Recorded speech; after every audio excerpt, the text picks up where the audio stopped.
Hey, look out. It's Faith Talk Live. I'm Rick Probst. And I'm Dan Ratcliffe. And I'm Kenn Kington. Oh, I didn't know I was official. That's great. Yeah. You are Ken. official. This is Ken, and I'm super glad it's not Wednesday, but I'm still glad to be here. It's Ken's Day, though. Yeah. Anytime that we can get Ken on the show, it is a bonus. And here's a segue into his new book that's coming out. Every day is a bonus. We'll talk to him about that in a few. And hopefully, if you buy the book, you get an 8x10 of Ken with that pink stole he was wearing earlier around the neck. The things you miss before we actually start online is just amazing. Yeah. Coming live from my bedroom / laundry room / whatever else you want to major computer problems today. So I'm like, oh goodness, I'm gonna do it on my phone. And then of course my phone stopped working. So I'm like, okay, I got to plug it in the wall, but we're past it now. You got a great segue, by the way, Rick. Bonus. Thank you. Awesome.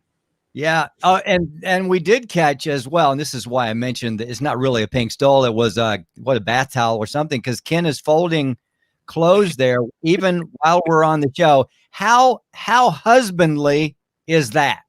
I don't know. I mean, I think it's an aphrodisiac for my wife at some time. So oh, can we say that on air? Is that a bad word? Well, you did. So oh, now, goodness. I can see males all over the globe now folding clothes. Folding clothes is Carrying around Ken's a spiritual laundry gift. basket. Isn't doing laundry your spiritual gift, Ken? I mean, you love doing that. Yes, that and setting up chairs. Yes, definitely. I found that not everybody can do that well, but I'm pretty darn good at it. That's good. Hey, I Ken. didn't get any of the good gifts, but I did get the helpful. Yeah, at least you got some. Hey, before we get into the book and stuff, happy birthday to Kennedy. It was her birthday, right? She's actually the 20th of this month, and then my youngest son Doc is the 29th. So thanks you're ahead. Way ahead. And I've found that being ahead is better than being behind with those events. So way to go. Yes, it is. Yeah, she's now which was shocking to me, and I'm sure most shocking to you, but she's a junior now in high school, which I thought, what? Remember when we first met her, Dan? Yeah, she was little knee high to a grasshopper is what she was. Yeah, and I totally remember that. I think she came in studio one day and said 2 words the entire time, but she's now 17 and she talks. She's catching up on all those words she didn't use earlier. So she's doing great. Kenn Kington here, and we did, as I mentioned to you before we started, we talked to Jimmy Wolf earlier, and maybe you brought this up before. I don't remember it, but he said that he wrote a letter that was in your book about being the I can't remember the rest of the title. Superman Wonder Woman book. Yeah. And I'm actually going to be doing that series with a group of singles up in Northwest Atlanta, 4 Thursday nights in August, starting on the 20th. And we'll post that on the website. But yeah, searching for a Superman, watching for a Wonder Woman, and prepare to find the love you desire. It was just a chronicle of me going from dateless and clueless to being in an amazing marriage and what God taught me in that process. And what was really amazing in that book, I don't even remember. I think it was like 50,000 copies or something that sold, but there's a small group guide in the back, and like 80% of the people who did all 10 weeks of that small group guide were married within 2 years. And it's just a paradigm shift on doing relationships. But Jimmy, absolutely, he sent this form letter to supposedly dates after the date. And it was one of the funniest things I've ever seen. And I said, I got to put that in the book. And it's in the book. It's like, dear, and then fill in the blank. And then, it's like, you're such a strong Christian, Buddhist, Muslim cheerleader, circle one. And it was just hilarious. So yeah, if nothing else, that's worth getting the book for, and I'll pay Jimmy a nickel royalty. I'm going to have to, I don't know if I think you may have given us that book, and I think it's on my desk. I went in on Sunday to do a few things, and I saw a Kenn Kington book. That may be it. But if we don't have it, I got to get that letter. So, Oh, absolutely. I'll bring it in next time, and we'll definitely do it. I'll pull it up. all right, let's talk a little bit, since we're talking about books, and you did mention this before about the book, but Every Day is a Bonus is a book that's coming out actually to the public in November, but there's a pre-release coming up this month. Talk about the book, what it's about, and how eventually people can get it. Well, the pre-release is going to be probably the 23rd of this month. I'm going to be speaking at Lost Mountain Baptist Church on this coming Sunday and the next Sunday on the material that the book is based on. Now, the book goes into a lot more detail, but basically November 4th, this will be the 4th year, and that's going to be the release date is November 4th. I had emergency open heart surgery, and it was just chronicling that time where the unprecedented, unexpected, unwanted happened. And I just think it's an amazing parallel to where we are today, where the unprecedented, unexpected, and unwanted has happened. And the principles just so apply. And I think even those listening today would say, yeah, this is that experience. But when we stop and say, okay, God, what do I take away from this? And what do I glean from this? Or what do you want me to learn from this?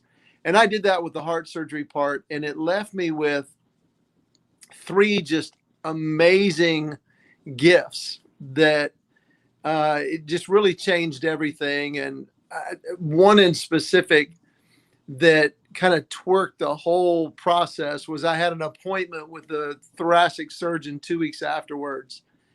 And he literally said those words. He says, Kenn, I'm literally with your chest open, looking at your heart, thinking, why is this heart beating?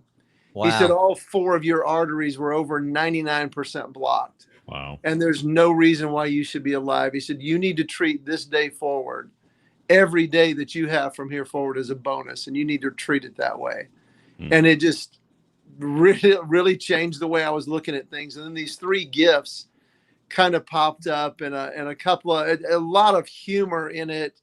The nurse who prepared me the night before the surgery came in to prepare me, and what that word means in medical terms is shave every hair off your body. And I did not realize that, but her name was Joy, and there was no joy in my life other than her name. But just little pieces like that. And my friend who came in that night right after the dehairing that I had, and watched the game with me, and he's just one of those great friends who said, are they going to let you eat tonight? And I said, yeah, I can eat till midnight. And I mean, he's just a friend. We hang out, and not thinking anything of the circumstances that I'm having emergency open heart surgery in the morning. He just slipped, and he goes, so what do you want for your last, and That's I funny. die and laugh, and I'm like, it's okay. You can finish that if you want to. So just people involved in that. And there was one amazing experience while in the hospital that literally is one of those catalysts of changing everything. And it's a little drawn out, so I'll share it after a break. But it's an amazing experience of what I had in that first 48 hours following the surgery. Kenn Kington with us. Go to kennkington.com. 2 N's with Kenn Kington. That friend you mentioned, is he still a friend? Oh, absolutely. Yeah, he's and for those who know old hymns, he came back with the sandwiches. Joy had just left the room, and she literally paused at the door. She said, hey, I'll pray for you. And I said, thank you, Joy. And we're sitting there, and I'm pretty much lost all dignity and all awareness. Yeah. And all my hair. And he just oddly, he said, wow, that's weird. And I was like, what's weird? And he said, I thought Joy came in the morning. You did not just say that. So it was just, yeah, he is a dear friend to this day, and just a joy to be around. Wow. Kenn Kington with us. Hey, Ken, in just a few, I would like to talk more about the book and those gifts, but I just want to touch on the morning after when you woke up. What was the first, probably gratitude, but I'm not going to put words in your mouth. What was the first emotion you had when you really woke up, de-drugged? Well, that's a great question, because it was a moment. I got to give you 15 seconds to the night before, when I realized tomorrow I'm going to be put under, and the doctors had given me somewhere between 40 and 50% chance of making it. And that's a pretty somber moment. Yeah. And I remember that next morning, and one of the gifts of just the truth that was ringing in my mind, but they're rolling me down the hall, and I realized I'm about to close my eyes, and the next face I see is going to be Heather or Jesus. And I can't describe it other than just a peace that passes understanding. I was not anxious. I was not in any way overwhelmed by the moment. I literally had just spent some time with the Lord, and I said, Lord, I can't lose. I want to see my wife. I want to see my kids, and I want to see you. And in the room, the guy said, hey, it looks like we're ready. Are you ready? And I honestly, just with a smile, I said, I really am. Let's go. And I just closed my eyes. Now, what seemed like 5 minutes was actually almost 6 hours. Wow. And I started coming to. And I describe it in detail in the book, but basically it was deafeningly quiet, and it was overwhelmingly bright. I couldn't open my eyes. It was so bright. And I started to come conscious, and I'm literally laying there with my eyes squinted closed and straining to hear anything. And it was just this soft, roaring silence. And I started to laugh. And I literally started to laugh. But I'm sure they thought it was anesthesia, but it wasn't, because I'm thinking, I wonder which one it is. And I just started laughing. And I squint my eyes open, and there were these silhouettes, and I couldn't make out faces. And I'm straining to see and trying to catch my eyes open, and I could start to hear something. And then I saw Heather's face. Wow. And I went to talk to her and went to go, wow, it looks like I made it, but I couldn't speak because I was intubated still. And then the awareness of the situation. And again, I was laughing with this still being intubated. And I just thought, Lord, you really could have messed with me right there. And I could have woken up 3 minutes before she got in there, and some bearded medical tech over me going, are you okay? And I would have been like, Moses? No, me? No, right? No, who are you? And that literally was my first thought. So it really was a joy, but peace and calm all at one time, in one of the most horrific circumstances you could ever be in. That actually would have been funny if some guy whose name was Jesus was over you with his name tag there. That would have been funny. Kenn Kington. It's you. Kenn Kington telling us the story. And no comprendo, señor. Thank you. We're going to dig more into his book in just a second. Hey, check out Kenn's website, kennkington.com, 2 N's. There's video there. There's podcasts. You can get the books. You can read Jimmy's letter, which we talked about in one of those books. It's all right there. And plus, there's a schedule. He is out and about a little bit, and hopefully more as the fall and winter progresses in 2021.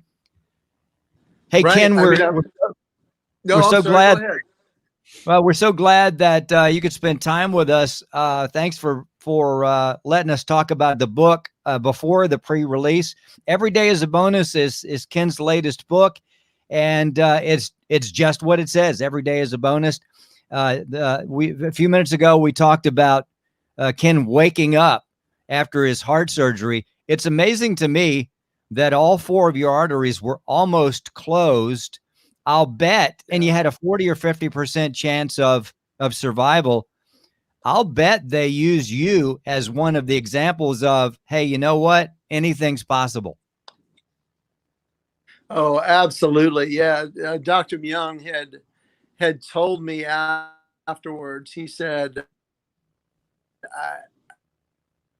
I don't know why you're here.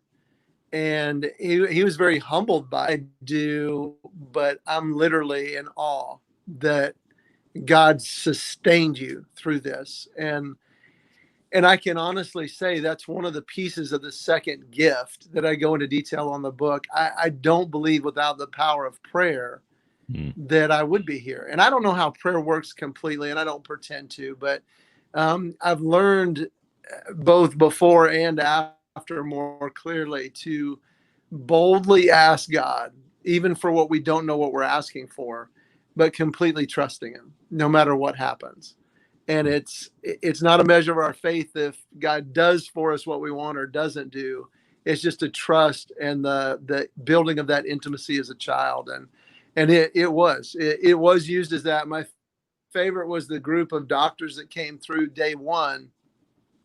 And the doctor had told me, she said, even in your situation, I mean, other than your heart, you're in great shape. And I had a freedom there that I didn't realize, and it just kind of came out of my mouth. I said, "Doctor, that may be the stupidest thing I've ever heard." And she went, "Excuse me?" I said, "Well, if the heart doesn't work, none of the rest of it matters." And, and that same doctor came through the day afterwards with all the little interns behind her, and she said, "Hey, this is Mr. Kington," and they did all the details and all the specifics. And she literally stopped as they were going through the case. And she said, "You know what? Don't even bother looking at this one because Mr. Kington's a freaking rock star. You will never see another case like this, which was that bad. And he's this good. So let's just move on." And so, yeah, they really have. They used it as a case study of this. This is just literally, you can study all you want, but unless God decides to do some things, it's not going to happen. Wow. Wow. That's cool. Kenn Kington talking about his book. All right, Ken. So you did touch on one of the gifts. You want to talk about 3 gifts that are in the book. How do you want to do that? You want to go 1, 2, 3, or since you started with 2, how do you want to do it? Well, I tell you what, I'll give you the first one, and then I would love your listeners if they'll go on. I think it's the 23rd when we're going to have the actual tangible books and a link to the book that you can download. And that's going to be a special just for those who listen to your show and who are at this live event one of the next 2 weeks or both. So they can get all of it there. But the one that I love, the first gift is just people. We were made to be in community. We were made for each other. And that community just really took me to a different level through this whole process. And I think one of my favorite examples, and I use it in the book, is that the hospital where I was at, they provided incredible care. But the lesson God taught me this second night, I was in the hospital. The first night didn't go well at all. I was miserable from the surgery. And they tell you all the time is you need to get sleep. And the last thing they let you do in a hospital is get sleep. Yeah. Yes. Coming in always. Yeah. I counted the first night, 13 people between midnight and 7 o'clock came into my room, and I was just like miserable. So the second night, this very nice nurse, he was a great guy. I think he's former military, very cut to the chase. He comes in and he said, "How's it going?" I said, "Well, it's okay." And he took the vitals, and then every nurse asked the same question. So I know it's on their little monitor of questions to ask. And that is the last question. Is there anything else I can do? Is there anything else you need?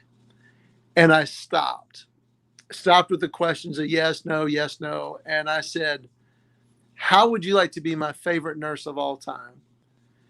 And he just paused and he went, "Okay." He said, "What do you need?" And I said, 2 hours. I would like to sleep for 2 hours in a row without being interrupted. And he said, why wouldn't you do that? And I said, last night, and I told him about the train of people. I said, can you get all those people to come in right now, do whatever they got to do, and just leave me alone for 2 hours? And he said, sure. And he walks out the door, and I thought either he was appeasing me, or 5 minutes later, he walks in with a train of people. And for 15 minutes, they do everything. And he walks to the door and he says, would you like the lights on or off? And I said, off would be fantastic. 3 hours later, he comes in, he says, hey, I got to do some vitals real quick. He said, and he does them, and he goes, lights on or off? And I'm like, off. 3.5 hours after that, he comes back in and goes, hey, we got to start our rounds. And I said, dude, you don't understand. Thank you. He goes, I'm sorry, you got to wake you up. I'm like, no, I feel like a different person because I got to sleep last night. And that's because of you. And what God hit me with was he moved from providing really great care to actually caring about me. And that gift of a person. And I'm like, Lord, I'm a nice person.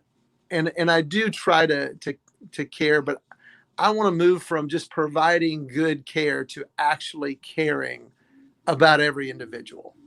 And that's been a bonus for me. And that's kind of part of the people gift.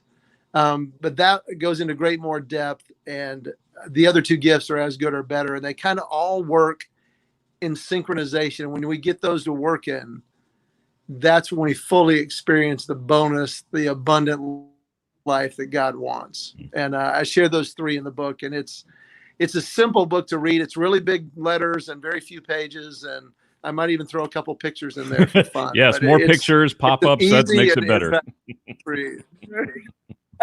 Yes. Yeah. A pop-up art book. That could be interesting. Yes. Love it. Love that. Hey, what a quote. I wrote that quote down because that's a keeper, right? I'm going to provide, instead of providing just good care, I'm going to actually care. Yeah. I love that. Kenn Kington, kennkington.com. Hey, check out the book. As he mentioned, you could actually get it early. He's going to be at Lost Mountain on the 23rd. And otherwise, it's coming out November the 4th. For the public, and you can get all the skinny at kennkington.com, 2 N's. Hey, Ken, let's catch up in a few weeks, and we'll just talk more about whatever. We'll just talk about whatever. I love it. Those are the most fun ones. We'll keep having fun. You guys look great. It's really cool to see on this venue, and I love getting to hang with you guys. Same here. Good to see you, buddy. Share the gifts. Thank you. Every day is a bonus. That's what we think when we get to hang with Kenn Kington. That's right. Hey, let's take a break. We'll be back. I'm Rick Probst. And I'm Dan Ratcliffe. This is Faith Talk Live.